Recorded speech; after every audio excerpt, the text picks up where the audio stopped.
तेरे चरणों की धूल में मैं मिल जाऊं,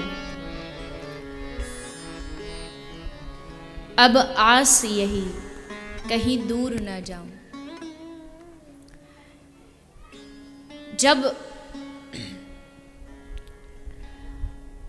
हृदय से भगवान से एकमात्र यही मांग बस शेष रह जाती है, एकमात्र यही मांग बच जाती है कि तेरे बिना पल ना रहूं,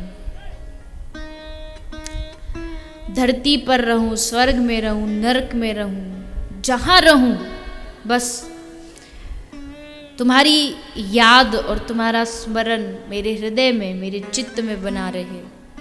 ये मांग भगवान से मांगनी चाहिए, क्योंकि ये दे ही भगवान सकते हैं। भगवान की याद भगवान ही तो दे सकते हैं, और कौन देगा?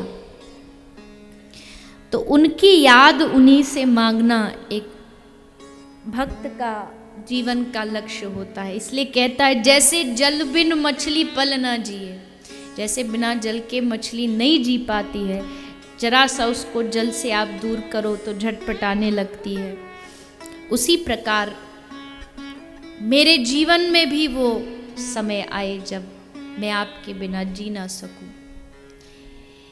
ये मांग करता है एक भक्त। तो इसी भक्ति को स्थापित करने के लिए, इसी भक्ति, इसी भाव को एक भक्त ने जिया है, और उसी भक्त का चरित्र श्री सुखदेव जी राजा को श्रवण करा रहे हैं, जिसका नाम है भक्त विदुर।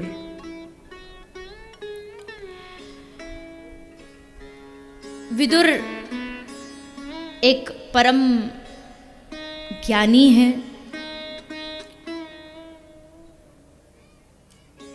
भक्त भी है और भगवान के प्रेमी भी है।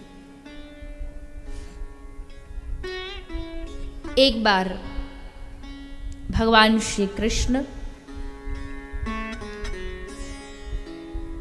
दुर्योधन को समझाने के लिए हस्तिनापुर आए हैं। भगवान जानते हैं दुर्योधन जिद पर अड़ा है कि उसको युद्ध करना है। भगवान ने सोचा, इस युद्ध को रोकने के लिए एक बार मैं भी कोशिश करता हूं, मैं भी प्रयास करता हूं। और श्री कृष्ण पहुंच गए दुर्योधन के पास।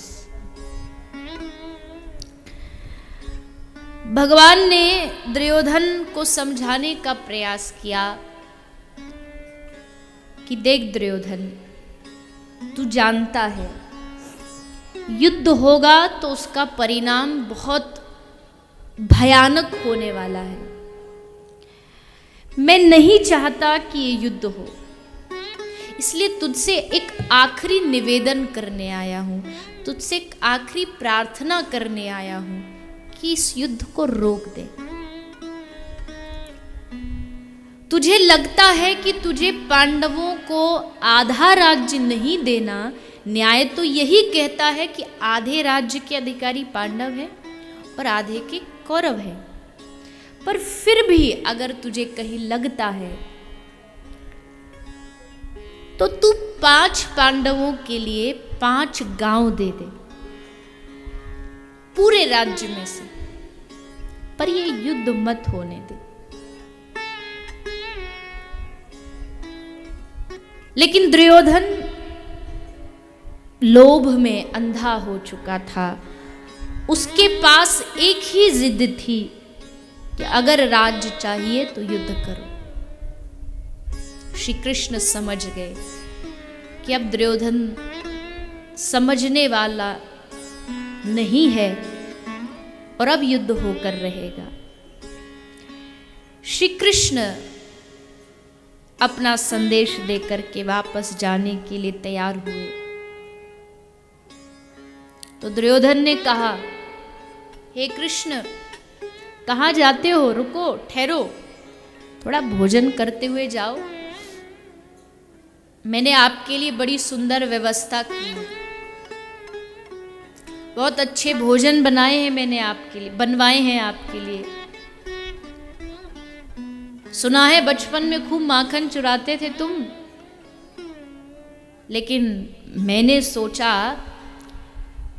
कि आज तुमको राजशाही ठाठ कैसे राजशाही व्यवस्था में कैसे भोजन करते आज तुमको दिखाया जाए। मैंने व्यवस्था पूरी कर दी है, तुम भोजन करके जाना। लेकिन श्री कृष्ण कहते हैं दुर्योधन, मैं तेरे घर भोजन करने नहीं आया, और हाँ शायद मेरे पास कोई कमी होती भी तो मैं तेरे घर भोजन करने आता।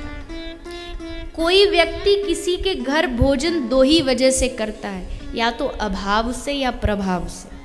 या तो उसके जीवन में खुद भोजन का भाव होगा इसलिए दूसरे के घर जाके खाएगा, या प्रभाव से खाता है कि चलिए इतने बड़े व्यक्ति हैं इनके घर जाके भोजन करेंगे तो थोड़ा संबंध अच्छा बन जाएगा। भगवान कहते ना तो मेरे पास अभाव है और ना तूने जीवन में ऐसा कोई काम किया जिसका मुझ पे प्रभाव पड़े। तो प्रभु फिर आप कैसे खाते हो? ना तो अब आप अभाव से खाते हो, ना आप प्रभाव से खाते हो। दुर्योधन की क्या बात करें, हम अपनी भी बात करें तो आपके पास अभाव तो है ही नहीं, और हम भी खूब पापी हैं, हमने कोई अच्छा कर्म भी नहीं किया, तो प्रभाव भी आप पर नहीं पड़ेगा। तो भगवान कहते हैं ना मैं अभाव से खाता हूँ ना मैं प्रभाव से खाता हूँ, मैं केवल और केवल अपने भक्त के भाव से खाता हूँ। हाँ भाव होगा तो मैं तुम्हारे घर आऊंगा।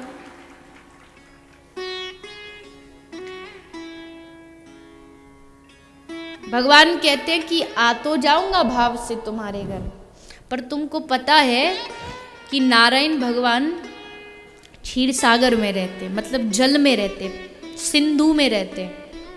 सागर को सिंधु भी कहते हैं ना, तो सिंधु में भगवान रहते हैं, समुद्र में। भगवान कहते हैं अगर तू मुझे अपने घर बुलाना चाहता है तो बता, तेरे पास सिंधु है, इतनी व्यवस्था है कि पानी का तू इंतजाम कर सके। भक्त बोला सिंधु तो पता नहीं भगवान, पर थोड़ा बहुत तो कर ही देंगे, एक आध टैंकर तो पानी का मंगवा ही देंगे। ठाकुर जी बोले ना ना ना, इतने पानी में हमारा काम नहीं चलता, हमको तो सिंधु चाहिए। भक्त ने कहा पर प्रभु कहाँ से लाएंगे हम सिंधु, हमारे पास नहीं है सिंधु, तो क्या आप हमारे घर नहीं आओगे? भगवान ने कहा आ तो जाऊंगा, पर कोई बात नहीं, सिंधु नहीं है तो चलेगा, पर आंख से दो प्रेम के अश्रु बिंदु गिरा देना, उसी पानी में मैं समा जाऊंगी, उसी जल में समा जाऊंगी। आंख से निकला हुआ अश्रु ही भगवान के लिए सिंधु है, और उसी से भगवान आते हैं। जब तक रो कर के भगवान को बुलाओगे नहीं तो वो आने वाले नहीं है। पर हमारा अभी सिस्टम कुछ और ही चलता है, पैसा के लिए खूब रोते हैं, परिवार के लिए खूब रोते हैं, अपनों के लिए खूब रोते हैं, पर भगवान के लिए आज तक आंख से अश्रु नहीं निकले। भगवान की याद में कभी आंखें भीगी नहीं, तो इसलिए भगवान भी आते नहीं।